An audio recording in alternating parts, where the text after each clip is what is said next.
Thinking it's cheating is just overthinking it. If you're being cheated on, maybe there's something wrong with you. Like, not being charming enough? When I shared my worries, Layla just laughed it off as if it was nothing. She then left me behind and headed towards the checkout. I stood alone, biting my lip, unable to say anything. Carrying Ava, who was taking shallow breaths with a pale face, I hurried home. I was surprised when I arrived. A car was parked in front of our house, which should have been empty at this time. It was a company car belonging to Jackson's company. Cautiously, I quietly opened the front door, and there were Jackson and Layla's shoes. And from the bedroom, loud voices could be heard. I quickly left the house and headed to my parents' house. "Dad, Layla's in big trouble. She'll regret making an enemy out of me and Dad, that's for sure." I'm Abigail Davis, a housewife in her early 50s. I enjoy reading books, laughing, and making others laugh. Despite how I look, I think being cheerful is my strong suit. Despite my quiet and plain appearance, people have told me I'm like a comedian when I talk. My family is quite the opposite of me. Unlike me, who inherited my father's small eyes and nose, Layla is a beauty from our mother, glamorous and beautiful. I've been ridiculed for my looks by Layla since we were kids. Like, I'll never forget the incident over 30 years ago. Just after graduating high school, I was trying hard to apply makeup, and Layla suddenly said, You're doing makeup? It doesn't suit you. You should just stay barefaced and blend in with the old ladies."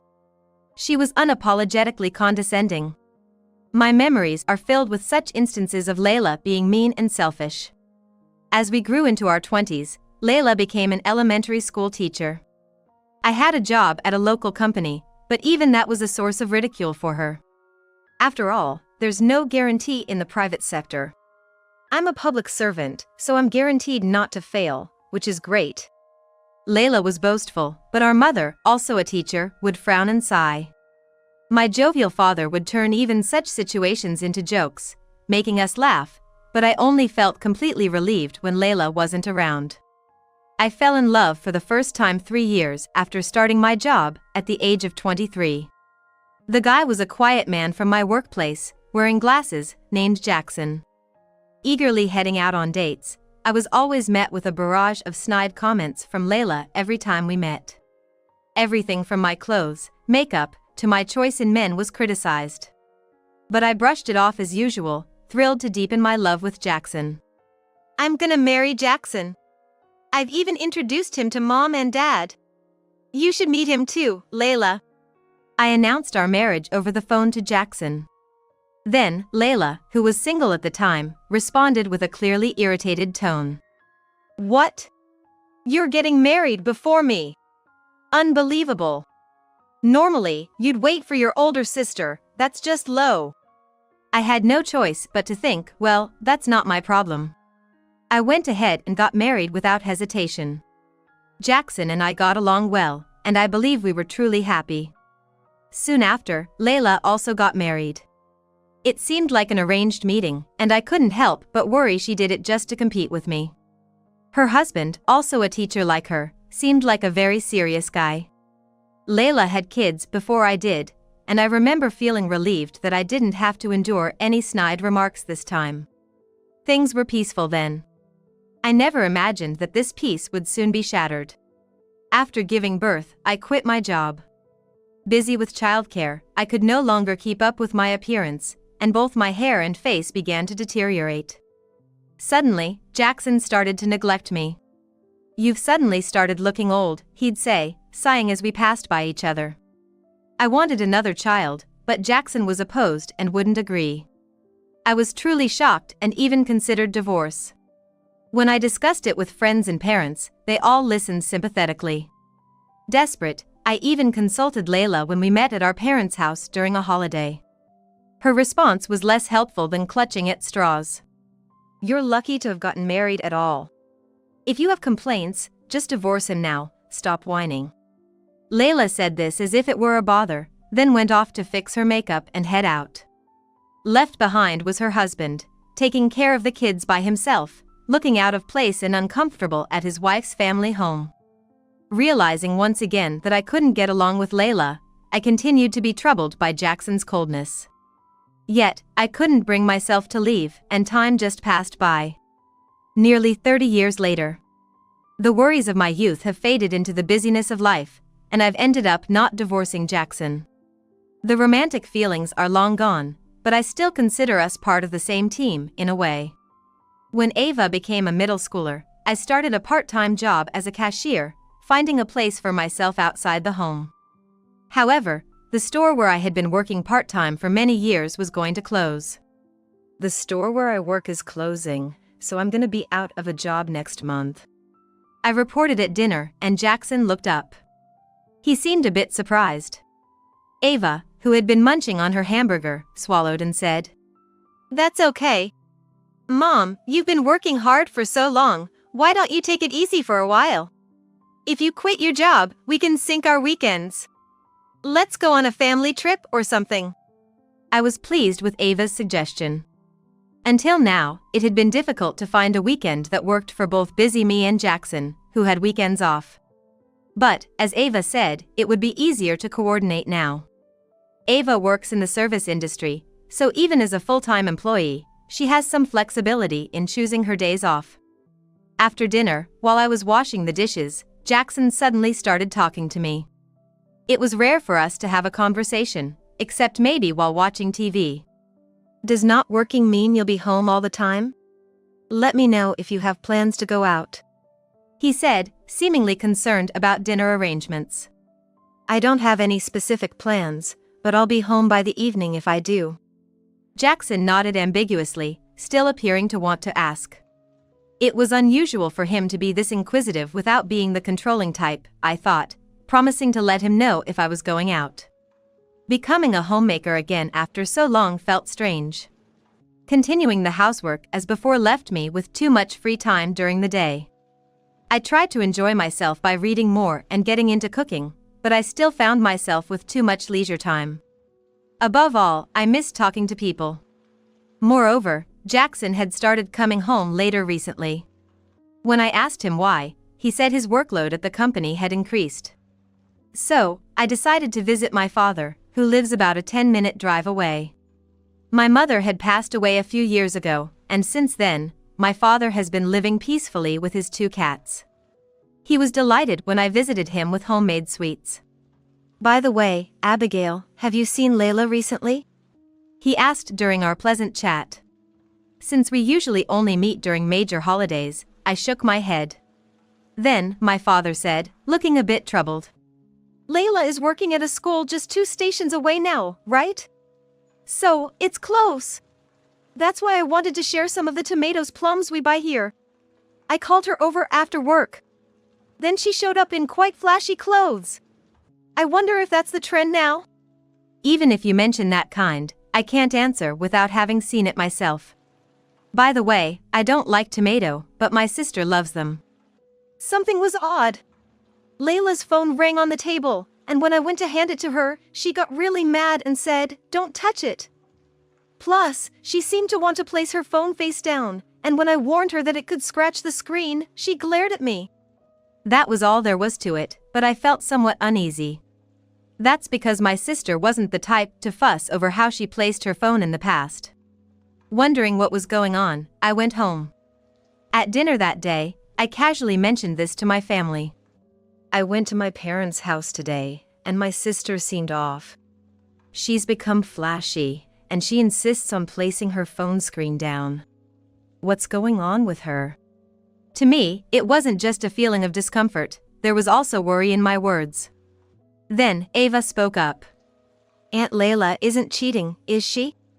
I almost dropped my chopsticks in shock. Jackson was choking on his soup, coughing. "I read somewhere that those are signs of someone cheating. Other signs include going out more, coming home late, and checking their partner's schedule a lot." Hearing this, I instinctively looked at Jackson. Some of the traits Ava mentioned fit him exactly.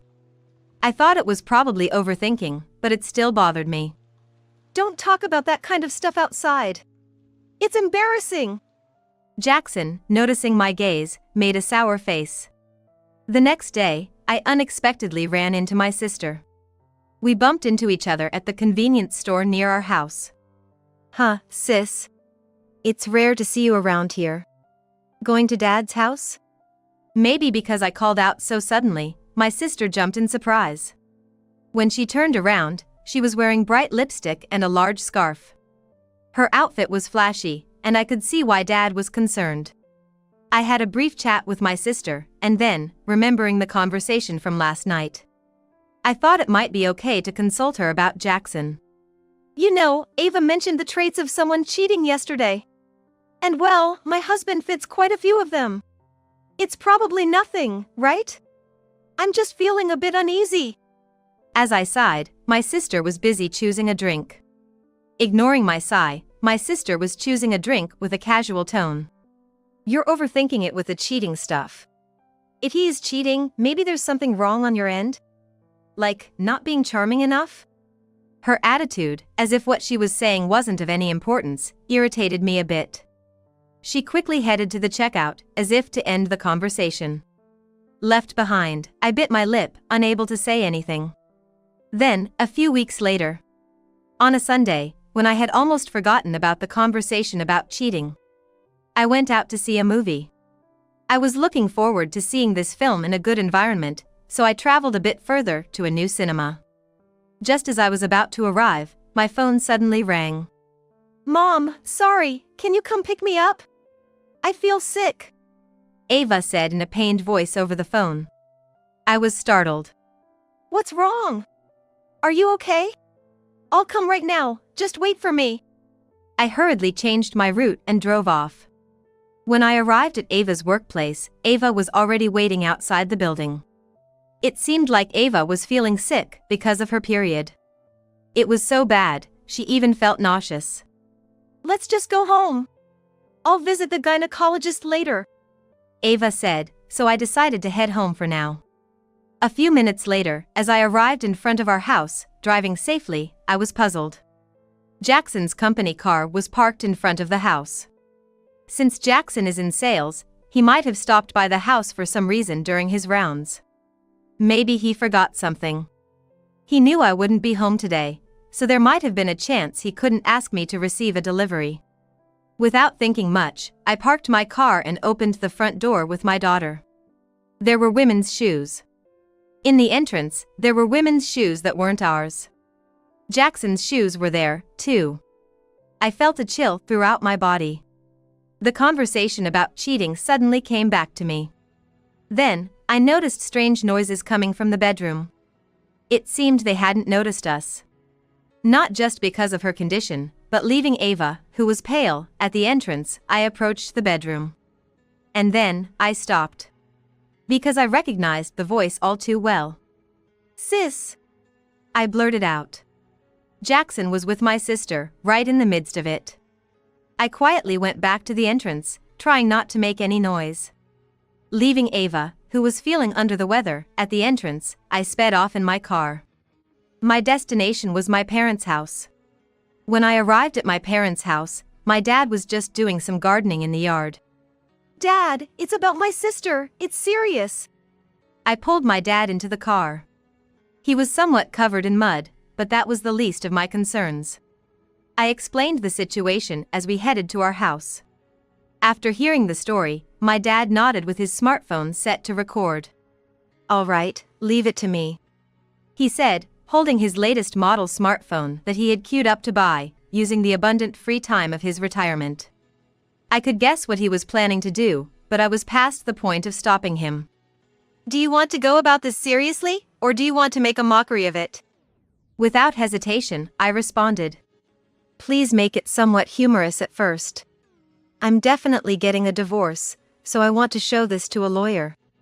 There might be two dirty bodies getting caught on camera, so we need to neutralize the grossness somehow. My dad nodded firmly. Soon after, we arrived at our home. Ava was sitting on the ground outside the entrance, hugging her knees and looking down. As we approached, she looked up and said, They're still at it.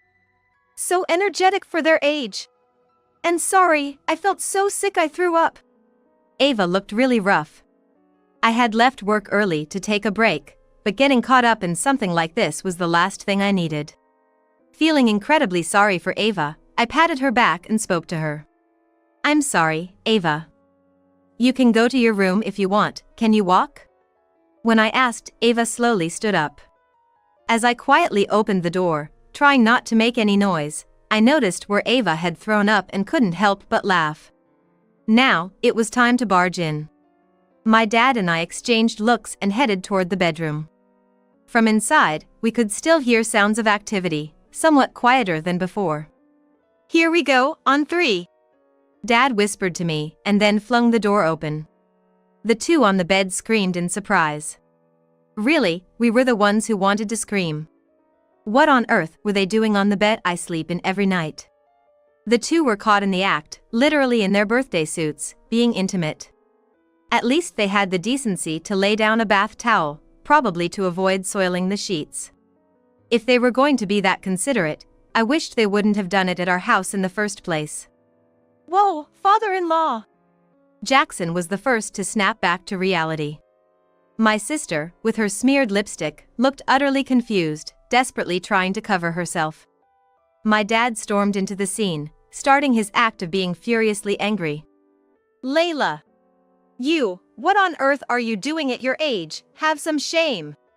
And Jackson, betraying Abigail for Layla, "I will not forgive this." Despite his rage, the way he was holding the camera steady showed he wasn't lost in anger. My dad has always been like that.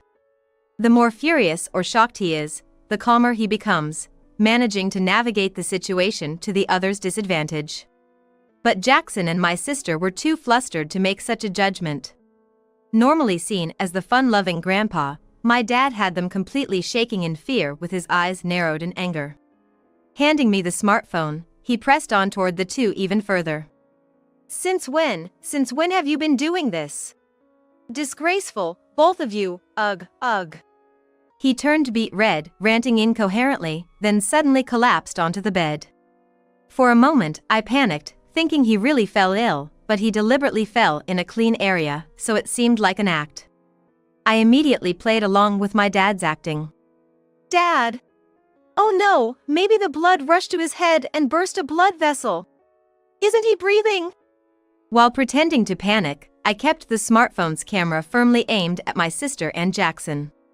My sister was so fixated on my dad that she didn't notice I was recording. Turning pale, the first thing she said was, "The will, we have to talk about the will." Jackson was also pale, but even he seemed surprised by my sister's reaction. Covering his lower half with a pillow that had fallen, Jackson muttered in a daze. "Is that really what we should be worried about right now?" I couldn't agree more. Then my dad suddenly sat up, sighing deeply at my frozen sister. "Layla, you're really bringing me down. That's just low. How did you end up like this?" My sympathy was inevitable for my dad, who was genuinely appalled, not acting this time. As my dad got up, my sister's expression dropped as if realizing she had messed up. I kept filming the disgraceful scene of Jackson and my sister, egging them on. "That's terrible, sis. To think the first thing you say when your own father collapses is that. It figures, someone who'd do such a thing with her sister's husband would say something different, huh?" My sister turned an angry face toward me, noticing for the first time that she was being recorded. I kept the camera on her as she screamed, trading places with my dad to keep filming. This was to catch Jackson, who was starting to dress in the corner of the room. "Hey, don't you run away. Ava's feeling sick and just came back home. It would be terrible to disturb her more when she's already feeling so bad she's throwing up." Hearing his daughter's name, Jackson let out a small scream, shocked by the revelation that Ava knew about this situation. He seemed shocked by the revelation that Ava knew about this situation.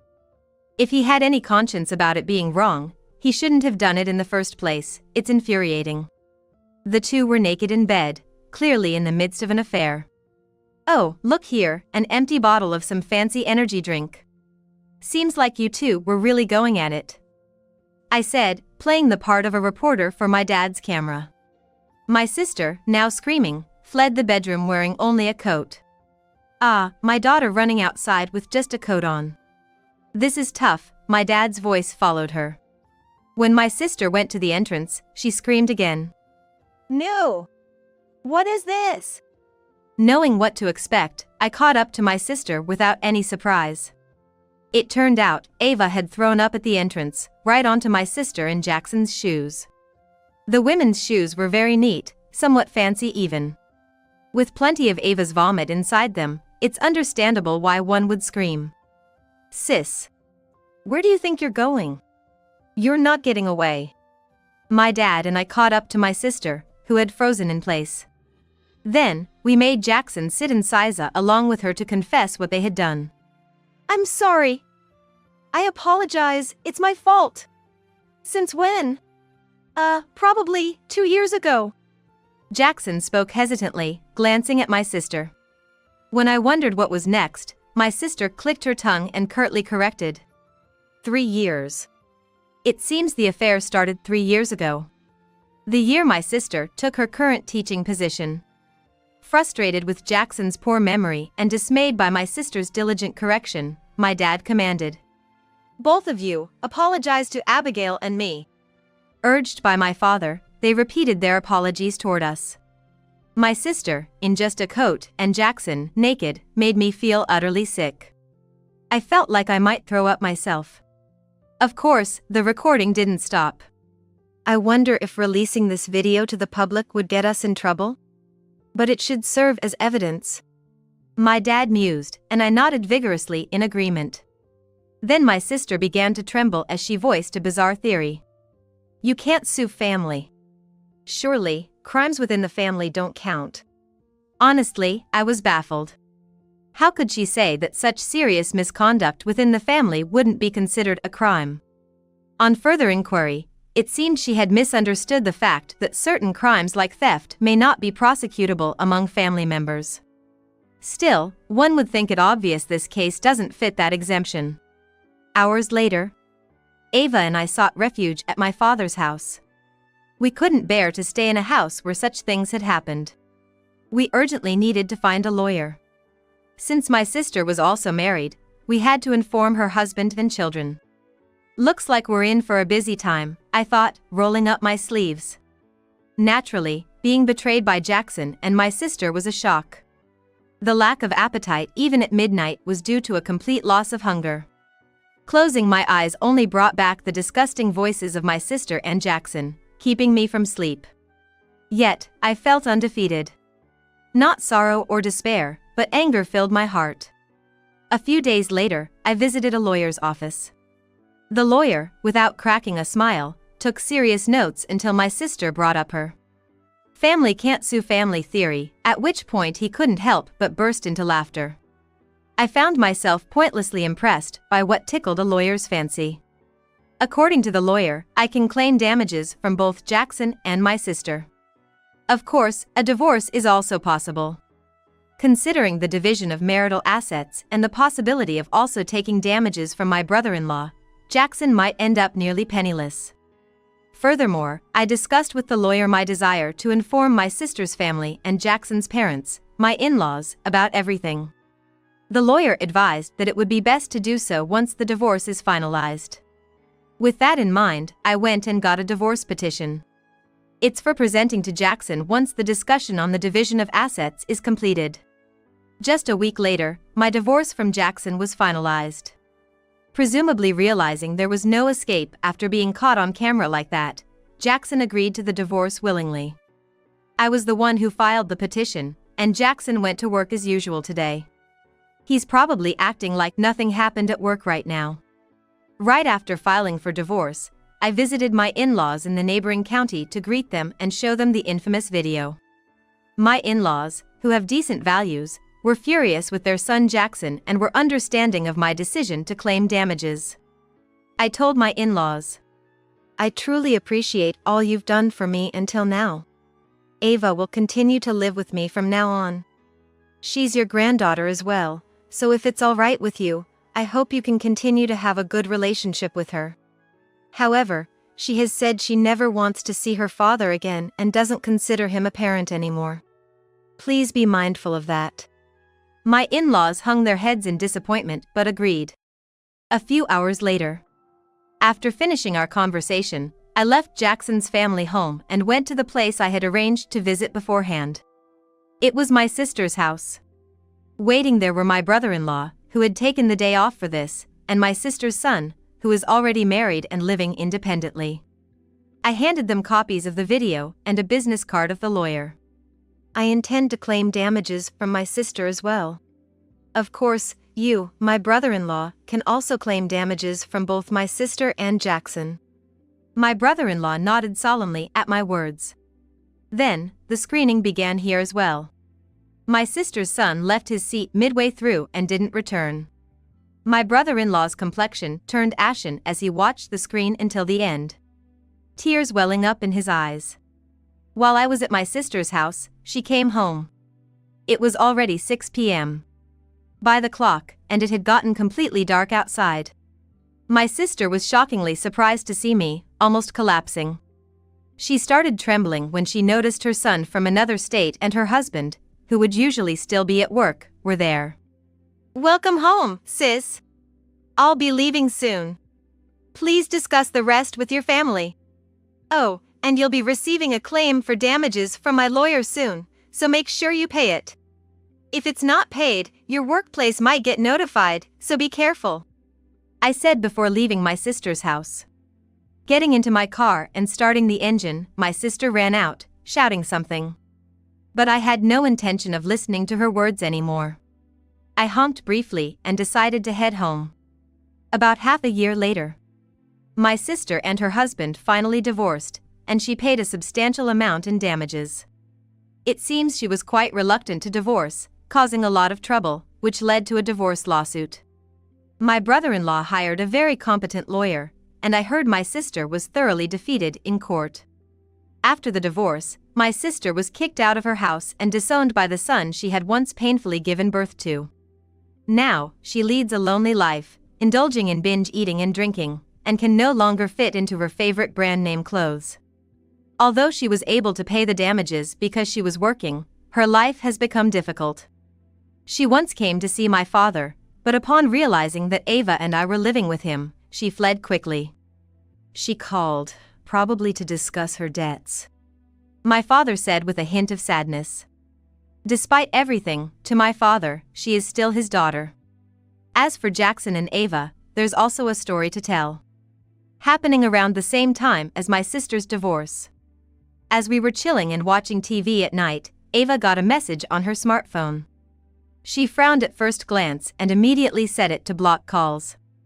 Turns out, it was apparently a message from Jackson asking for a meeting. Jackson, who's never done household chores, now lives in a place that's become dirty with dust and mold. He's been eating out more, getting sick, and his money is running low, he whined in the message. He said he was shocked to see a photo of me and my mom walking arm in arm, looking happy. He wrote that he wanted to walk with me too. Ugh, no way. That's really creepy. I wish I could erase his existence from my memory. Ava shuddered in disgust. Even though my dad seemed to miss his daughter, Ava wants to be forever strangers with that father. Now, here comes the part about divine retribution given by chance. This wasn't my fault, but it ended up being another punishment for my sister and Jackson. The story goes back to when my sister and her husband were wrestling with the decision to divorce or not. At that time, it wasn't just the two of them. It seems my sister's son's family was also pulled into numerous family meetings. Amid such adult turmoil, Lucas, my sister's 4-year-old grandson, was watching closely. At 4, he's practically still a baby. Naturally, he couldn't fully grasp the gravity of the situation. As a result, Lucas accidentally blurted out to his preschool teacher and friends, saying something like this. My grandma and her sister's husband were naked in bed together. Grandpa, Dad, and great-grandpa were super mad at her. Why is it bad to sleep naked? Is it because you might catch a cold? Hearing this, other kids found it amusing and talked about it with their families. The parents were shocked by such an unbelievable story and likely gossiped among themselves. You can imagine the teachers probably did some gossiping too. The rumor spread unchecked. And just when my sister and her husband finalized their divorce, the the rumor had reached Jackson's workplace and even his clients. It was a convoluted connection, something about the client's son being a friend of my sister's grandson's brother. It's too tangled to follow. Anyway, it seems the connections between people can stretch unexpectedly far.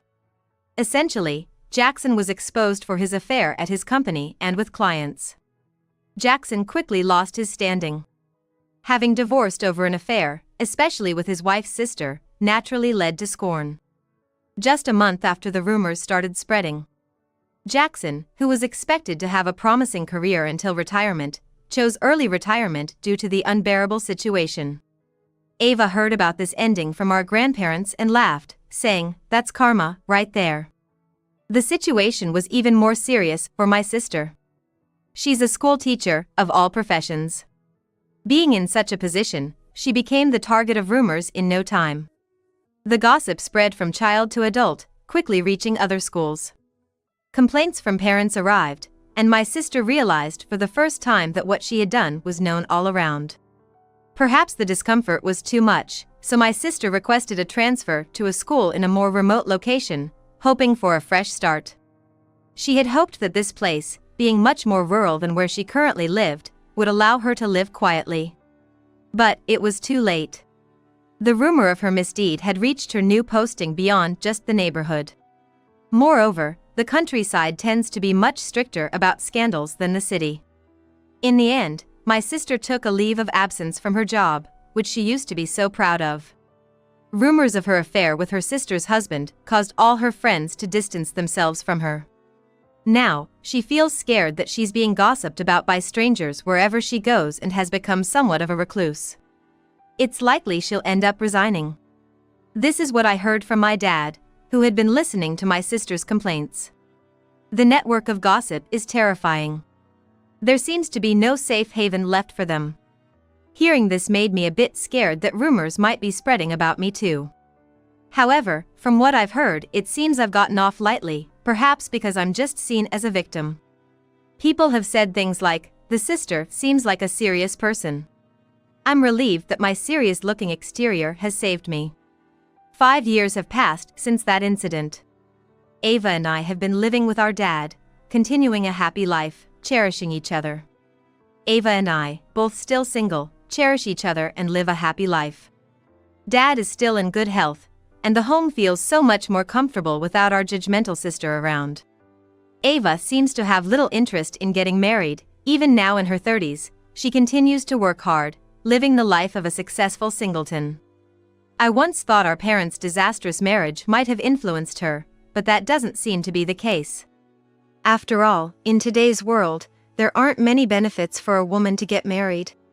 There are disadvantages to working, sure. Just changing your last name is a big deal. Well, I wouldn't mind having kids, but I don't think I need a husband, Ava said, shrugging. She was recently promoted, gaining a title along with it. I'm proud of her, really. Interestingly, there seems to be a cute younger male colleague at work who admires Ava, but it's unclear what will come of it. Our in-laws continue to have a good relationship with Ava, but there's no contact with me. They've kept their distance since Jackson started living with them, not wanting to cause any trouble. After resigning, it didn't take long for Jackson to truly lose his way. He nearly ended up homeless before being reluctantly taken in by my in-laws out of pity.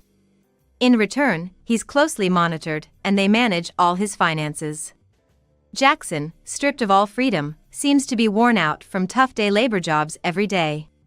I've heard through the grapevine he's struggling to make ends meet, barely affording his medication for a chronic condition. On the other hand, I've recently started working again. I found a part-time job at a library, surrounded by books I love. It's so fulfilling to see students and families come to borrow books and leave with smiles on their faces. Ava, Dad, and I are also planning a trip together. Just deciding where to go is already a source of excitement. I'm currently living my best life.